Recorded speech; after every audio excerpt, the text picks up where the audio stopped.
Hi, welcome back. I thought I would do a reading for direction and purpose today using the Radiant Rider-Waite deck, which is one that you should be familiar with by now if you've been watching lots of my videos. And if you haven't watched my videos before, then this is a really lovely deck. It's kind of in the traditional Rider-Waite style. It's one of the original decks. It's the kind of like a contemporary version of it, so it's been remastered so the colours are brighter, but it's one of the original tarot decks and I really like it. And a lot of modern decks are based on the symbols in this deck anyway. And so our reading today is going to be on direction. When the season changes and the weather turns, and quite often it kind of like it sets us off kilter, and so we go from, we get to the end of summer and we know where we are.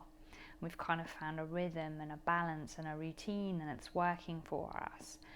And even if maybe this year our whole like rhythm and routine and everything have been different from previous years, we've had to modify it slightly. Depending on where you're living in the world, you might have had to modify it quite a lot, in fact. But we get into a way of doing things, we get into a daily timetable in a sense, and then the season changes and suddenly it's like, okay, well, all of those juices, for example, that I was making fresh every day and drinking suddenly don't taste so nice and they don't feel so special and amazing, because I want something warmer and more, something that's more cozy. And so, we start craving other things. We want warm teas, maybe we want, like golden milk or, any of those kind of like variants. Maybe we're suddenly craving like hot chocolate or, warm food instead of cold food. So salads are suddenly like, I'm not so sure about the salad. It's not really doing it for me anymore. I'm not excited about it when it comes to lunchtime or dinner time.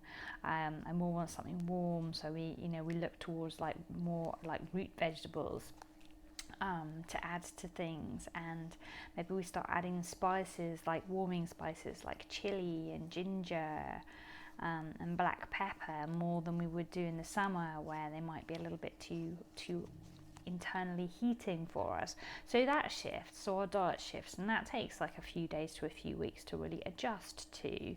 And if we're good at going with the flow, and if we listen to ourselves, and we've been doing that for quite some time, then we can hear the cravings change, the urges for, oh, I really fancy that today, start to happen, and we can hear those little whispers as they happen.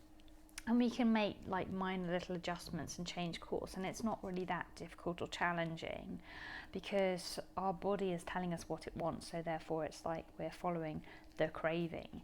And if we monitor it and we make sure it stays healthy, then that's a good thing, and that can help us shift into the season. Another thing that can help us shift when it goes from summer to autumn is to do things like having more warm baths, or starting to have warm baths, and making bath time like a ritual. So putting essential oils and salts and clays in the bath, and making that like a part of your day that is like you time. We can meditate inside with candles and a diffuser on, and maybe some nice music, and make that special and really start celebrating the inside. And I find that for me, lighting helps a lot, because light is so important to me. So in the summer, and in spring, I love it because there's so much light all day long. Even like in the summer, it's almost too much light, because at night, you can't sleep. I can't sleep until the light goes down, and sometimes it's very, very late where I live. So 10 p.m. at night, it's still light, and you just don't feel like sleeping at all, and you're not really that tired. And then, autumn and winter is when that really shifts and there's less light outside. And I find that really difficult because I like daylight, I like to see blue sky, and I like to see sun. And that those colours are really important to me. And so I find that making sure that my inside is beautifully lit always really helps me feel at home and cozy and nurtured and safe within my living space. So I tend to have lots of candles going all the time, essential oils, and I shift the scents. Like in the summertime, my scents are more floral, and more stimulating as well. Like, so this summer I've quite liked rosemary and also peppermint, and I've just been diffusing those a lot all the time, and then lavender at night. But in the winter, it's like, and especially autumn, I'm really drawn towards doing like a blend of, say, orange and cinnamon and clove, and a little bit of like vanilla in there, and that's just a really lovely, cozy, autumny kind of smell that it makes me feel happy inside to smell that smell, because it evokes happy memories from autumn times past, and it connects me to the themes of autumn and the idea I have in my head of what autumn should be about,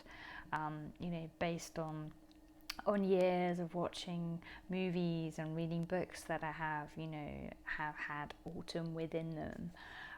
So it's more like it conjures up my fantasy of autumn as opposed to, I suppose, the reality, because the reality of autumn I often find quite difficult, depending on where I'm living in the world.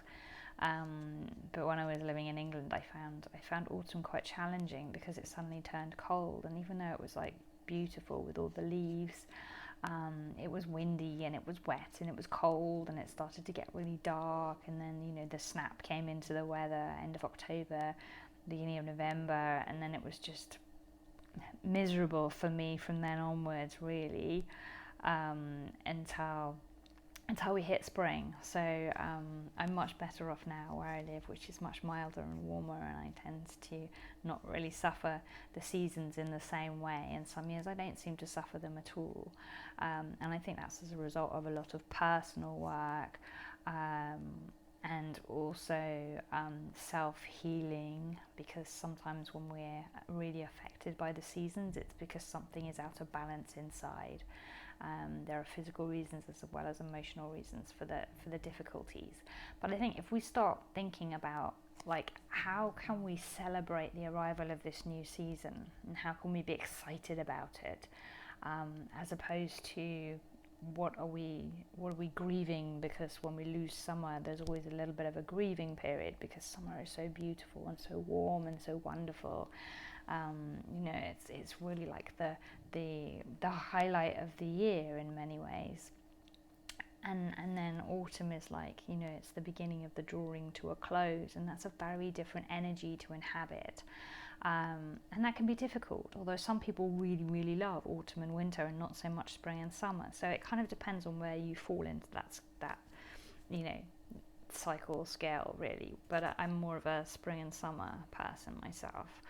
But like autumn is fun in decorating the house with little the little ornamental squashes that you can buy, and things that are evocative of autumn to you, making a little kind of like altar space or several altar spaces, and just really celebrating that shift can help a lot.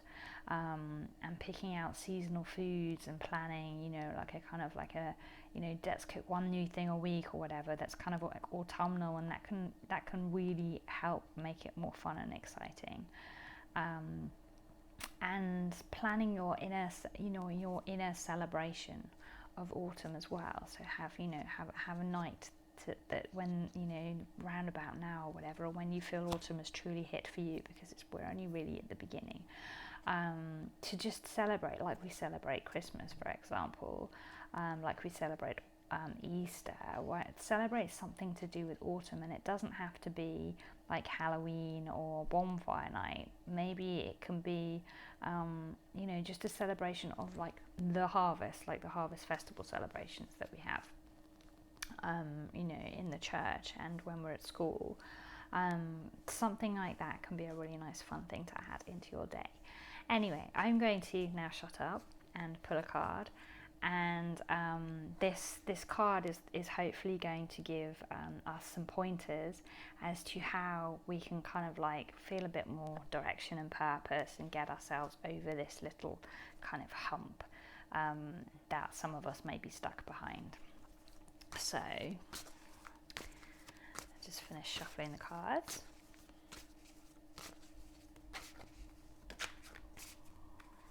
And then we'll connect to them.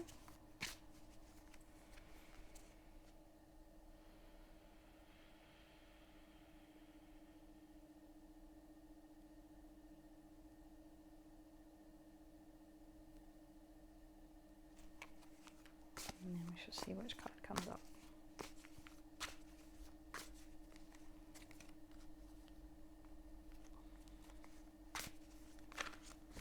Oops. When half the deck falls out, that doesn't count. Otherwise we'll be here for the next 3 hours reading those.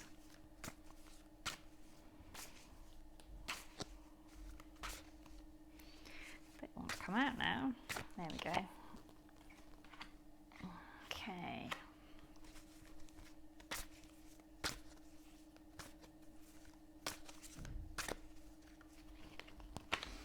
Okay, so we got two cards. The first one is the Hanged Man, which I think this is like actually a really perfect card for what's going on right now. It's basically reminding us that if we feel stuck, if we feel trapped, if we don't know what to do about where we are, our situation, the world around us right now, our job, our relationship, our friendships, our health, our fitness, our diet, our sense of purpose, satisfaction, the best thing to do is stop. So instead of just keeping going, instead of just pushing ourselves on until we kind of like, get over this block, whatever it is, stop and be kinder to yourself. Take a break, take a breather.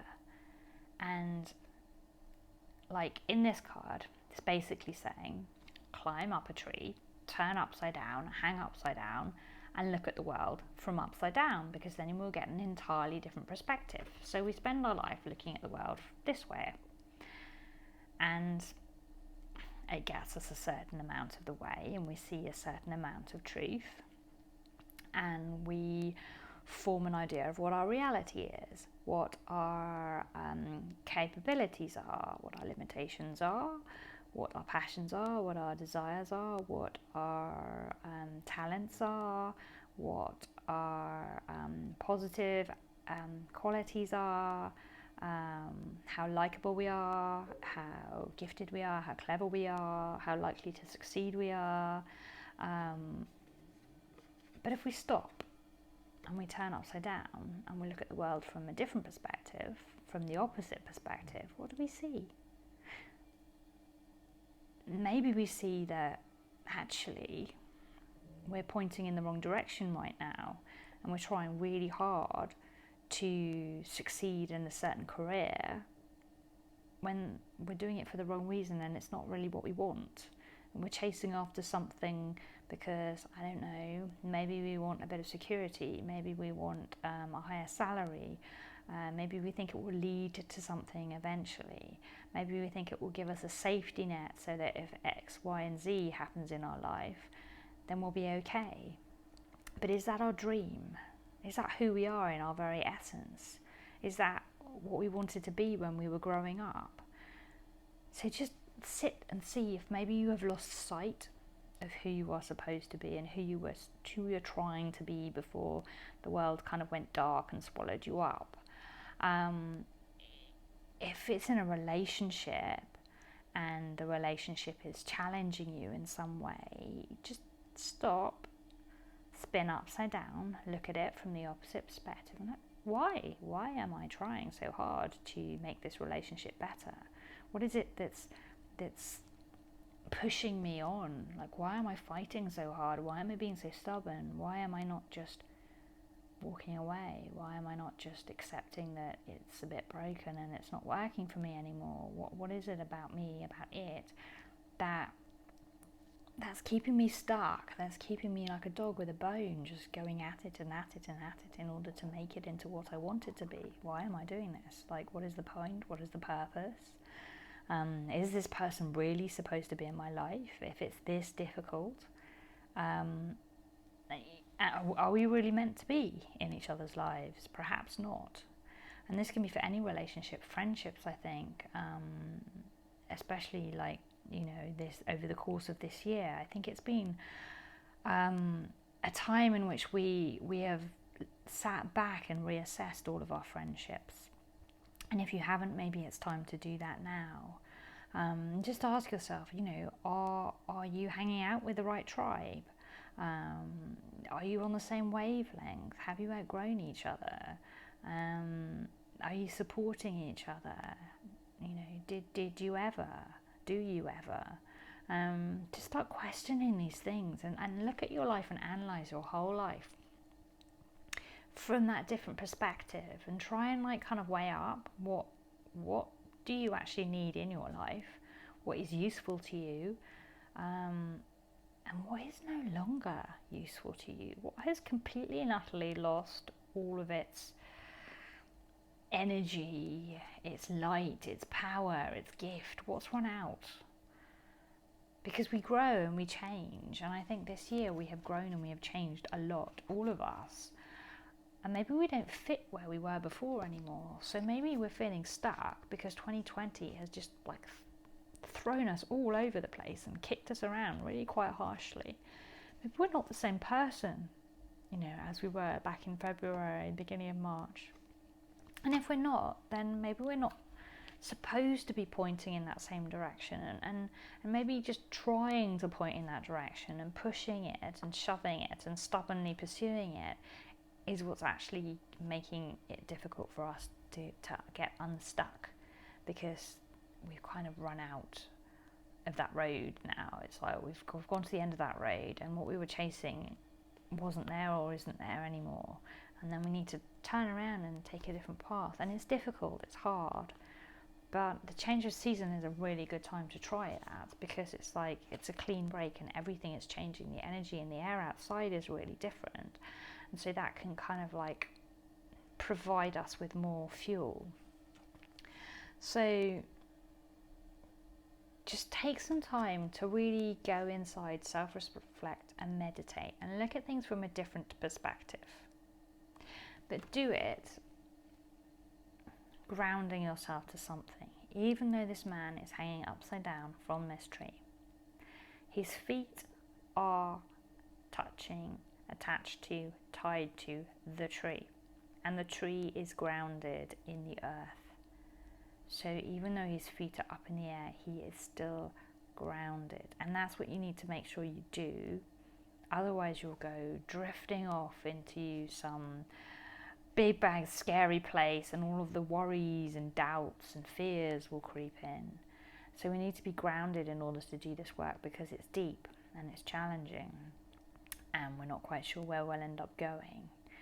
And also what's important about this is like being honest with ourselves, connecting to our truth, and then speaking that to ourselves and letting that shine through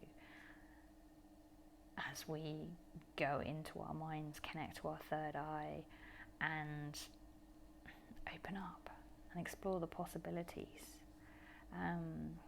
So definitely spend a lot of time this season, this month at the least, meditating and journaling on what comes up, and just working out what you want to do next, but trusting it's in here.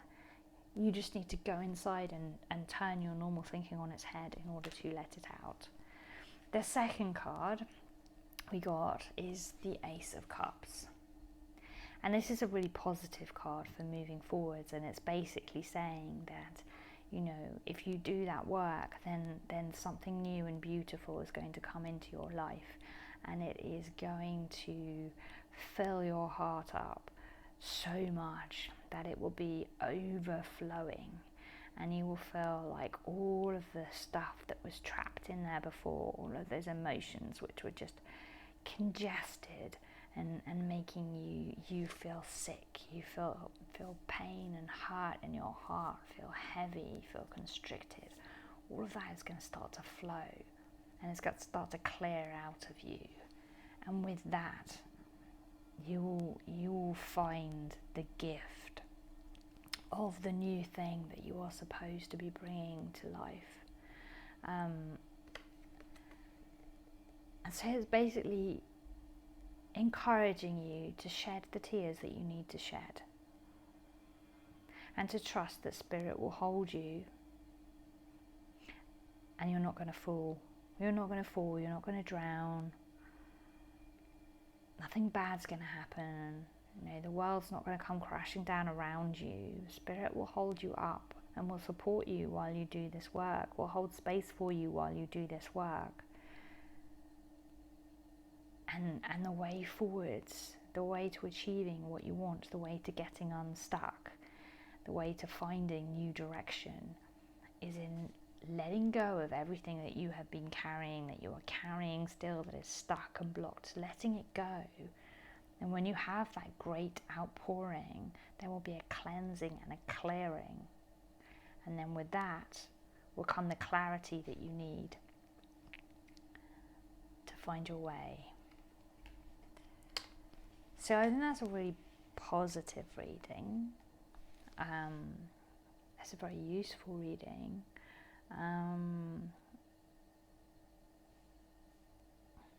There's a lot of blue in this reading, and yellow.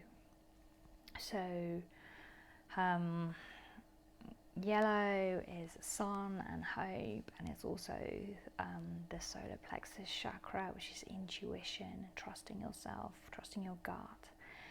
And then the blue is the throat chakra, which is all about speaking your truth and being honest with yourself, trusting, being loyal. And there's a bit of green, which is about the heart and healing, and nature and growth, and the freedom to grow, and having trust and faith in the fact that whatever you need to heal, you will heal. You will be helped, you will be supported, it will happen. And you know, the outpouring that you undertake will be that will be like the catalyst for then the healing to happen underneath. So take some time to think about that, and maybe journal about what's come up for you just now, and then start doing some meditation, if you're not doing that already. And if you are doing meditation already, try and do something different. Turn it on its head in order to get different results. And also, instead of just meditating silently with a clear mind, I'm talking about meditating to channel, which is a very, very different process. So you meditate to get yourself into a trance state, and then you go into your third eye and you open it up and you just sit there and you allow whatever kind of like comes through to come through. And if you want to ask a question about your job or your relationship, then just put your mind on that, just gently, and then feel what emotion comes up in you. So if I were to, for example, think of a certain relationship in my life, in my family, and I put my mind on that, I would feel sadness and disappointment and betrayal I would feel nostalgic. I would feel loss. I would feel abandonment, and my inner child feels the absence and missing you. She's missing you. And then if I go into that relationship and that person, and I visualize it, then there's anger, hate and rage, frustration.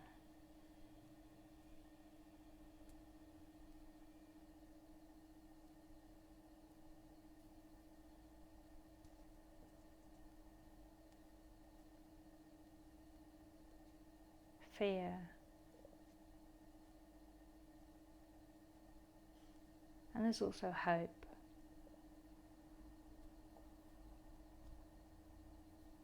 Hope in the sense that the situation will one day be resolved, and that love and light can be shared, can be, shone over the relationship to heal it. And then if you go in there again and try and look at it with a different perspective,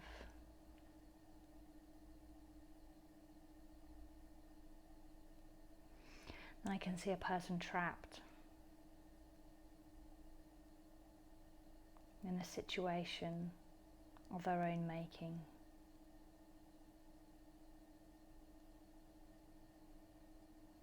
That they don't know how to get out of, and that they aren't prepared to try.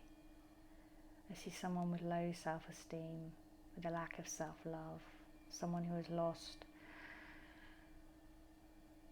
their faith in the world, their lust for life, someone whose batteries have essentially been taken out, what made them happy, their joy is no longer there. They're no longer applauded by the world. So their source of energy has been removed, and underneath that is a very sad, lonely, low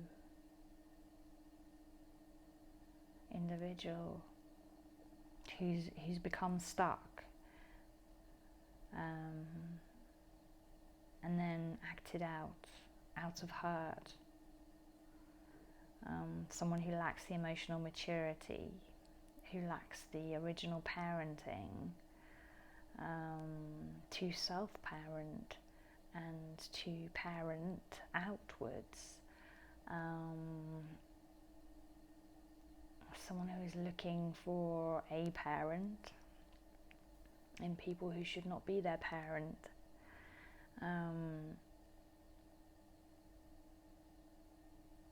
Someone who hurts because they have been hurt, and it's all tit for tat. And I can feel empathy and compassion for that person when I spin it on its head. I don't have to take it so personally. It's not an attack against me.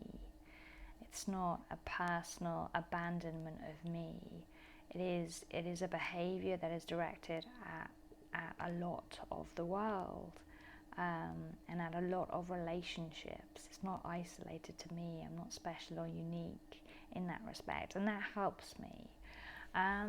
So from that example, hopefully you can see how you can kind of turn something on its head by going inside and feeling it, and then visualizing it from two different perspectives. And I'm sure you can find many, if I was just to sit for an hour or something on that, I could find many different perspectives, and they would bring up many different emotions within me. And then I could take those emotions and I could journal them, or I could draw them, or I could, dance them out of me, or I could write a poem about them. or I could take them to a therapy session and do a deep dive into them, and really unpack what they say about me and why they are affecting me, and where I go from there. So I wish you grand adventures within your mind, and I hope you find much catharsis and healing within that process. And I will see you back here next time. If you enjoyed that reading and that video, then do subscribe to my channel so you can be kept up to date with anything new that I post. Do like this video as well, that all really helps. And if you would like to know more about me, see more videos with maybe some articles accompanying them, or get in contact with me, inquire about booking a personal reading, or just ask a question, then please visit my website lemonrosepetals.com, and I will see you back here next time. And thank you very much for watching.